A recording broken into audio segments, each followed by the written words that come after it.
सह्याद्री व्याघ्र प्रकल्पातील कोयना वन्यजीव अभयारण्यामध्ये आज दिनांक 7 फेब्रुवारी रोजी पेंच व्याघ्र प्रकल्पातून आणून आपण एक वाघीण सोडली आहे। ही वाघीण साधारणतः 4 ते 5 वर्षाची असून हिला आपण 5 तारखेला संध्याकाळी पेंच व्याघ्र प्रकल्पामध्ये पकडण्यात आले आणि रस्त्याच्या मार्गे आणि बोटच्या मार्गे तिला आणून कोयना वन्यजीव अभयारण्यामध्ये निसर्गमुक्त करण्यात आले आहे।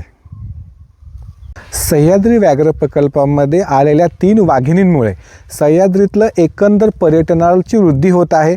पर्यटकांची येण्याची संख्या वाढत आहे, होमस्टेची संख्या वाढत आहे। एकंदरच सर्व भागाचा हा आर्थिकदृष्ट्या आणि संपन्नतेचा विकास होत आहे। याचबरोबर जंगलाचं देखील संवर्धन होत आहे।